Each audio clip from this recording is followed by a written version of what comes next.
Rights violation kung maraming pulis? I don't think so. There's no...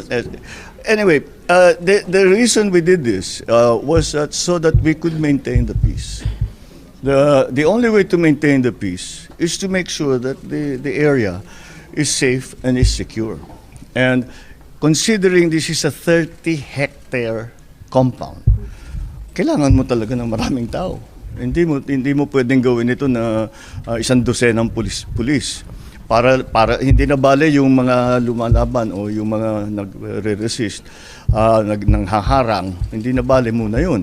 Para lang yung pag-inspeksyon ng 30 hectares, kailangan mo na kagad ng maraming tao. So I do not see. I think what they're talking about is political na yan. Lahat ng pumasok na pulis hindi armado. Walang baril, kahit isa. Hindi kami gumamit ng tear gas. Wala kaming ginawang ganun. So ano yung human rights violation? Marami lang. Kung kukonti yun, mas marami pang nasaktan. Mas maraming nasaktan na supporter ng Kingdom of Jesus Christ, maraming nasaktan na pulis dahil maglalaban. So kung marami, itapos ka agad ang problema. So that's what we've done. Yeah. Dinadamay ni Quiboloy ang mga tauhan niya. Kasi sinasabak niya yung mga tauhan niya. Wala namang kasalanan niya mga yan. They just believe they're looking for an answer, a value system. He did not sign up to be in the front line of this kind of thing that's happening now, that they will protect him from arrest, even when he has cases filed against him, not only here in the Philippines, but also in the United States. So, I suppose I can understand their disagreement with us, even anger.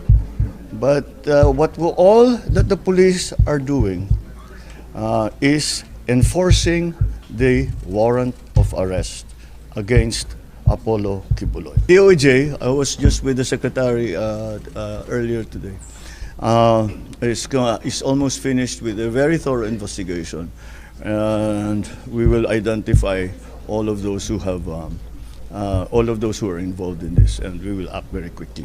Sir, pero And that's not the, that's what the last part of this is. How far, how deep does it go? Isa lang bang tao ang involved? O marami sila? O sindikato ito? That's what we are looking at now.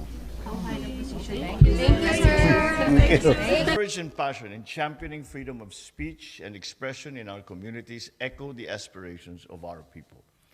In an age when information drives the progress of our society, your dedication to lending expertise to help speak the truth on matters of national importance and promote objectivity in the face of conflicting news is invaluable. I ask that you continue to adhere to the weaknesses of our system, continue to uphold our nation's best interests so that our country can continue to flourish.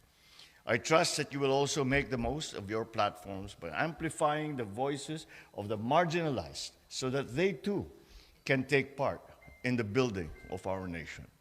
Your persistent efforts have aided us in shaping a more enlightened and empowered citizenry, one that is more capable of joining our pursuit of a stronger Bagong Pilipinas. Efforts in helping our people distinguish truth from misinformation, disinformation, and malinformation.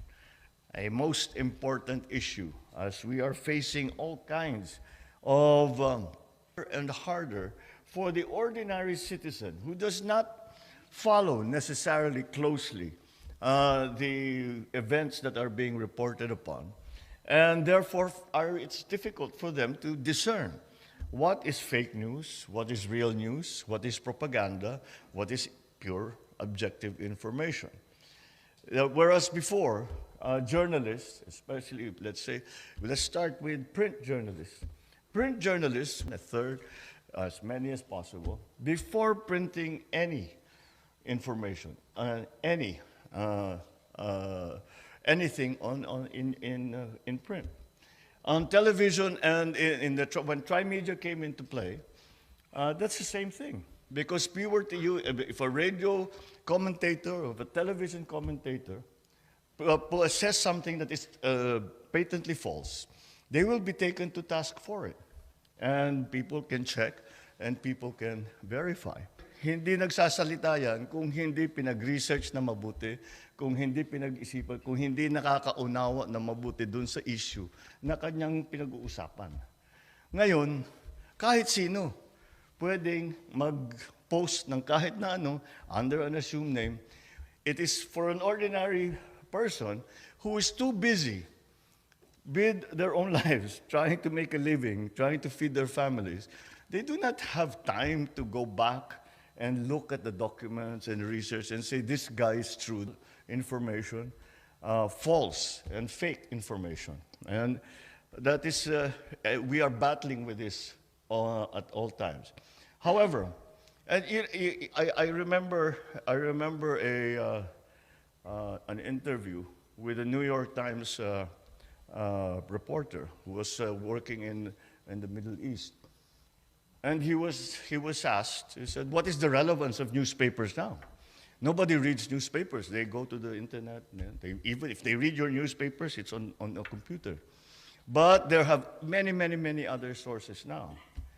And I remember very well his answer. He says, I have lived here in the Middle East and have reported in the Middle East for the last 25 years. I know the personalities. They know me. I know the evolution of the situation here. And whenever I write it down in the paper. And he said, the reason that you still need to read the paper is that we are experts at what we do. And we have been honing that expertise over many years. With social media, I will use his precise words, any pimply-faced 16-year-old sitting in his basement can write a post. And you have no way to verify if it is indeed somebody who has some knowledge, some background on what they are doing, on what they are writing about. And that is where you come in. That is where the reliable journalists, these are the people that we can trust. Because everything that they say is verified. Sometimes it's nothing, nobody's 100% right. But they do their very best to get it right. And that, I think, is where we stand right now. I'm not saying that there are any magic bullets or easy solutions to this, but we must continue to try to provide our public we must continue to provide our public with the proper information, because this affects their lives, this affects the decisions that they make in their lives.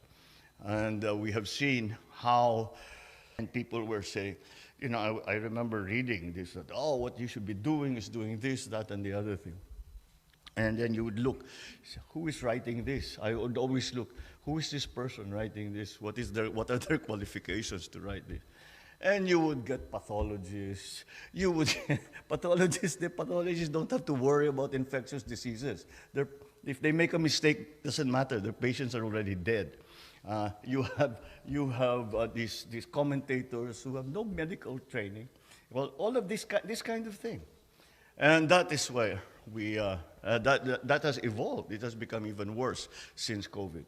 So it is, but the technology exists, and that is why we have to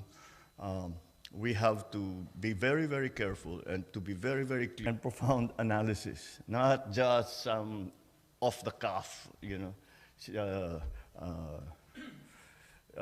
advice that I don't know, that they just thought up while they were drinking with their friends. So these are the issues that we are facing. They are not interested. These people that post fake news are not interested in providing news. They're interested in getting followers, because more followers, more money. So you see all the ridiculous situations there where kung ano-ano ginagawa basta't may manunood. The worst part is that some of these crazy people, even those who do not disagree with them, follow them. Because they are interested in what's this crazy guy saying now. So nadadagdagan pa rin. So they continue becoming crazy because they have more followers that way. and sobriety and common sense and real and true information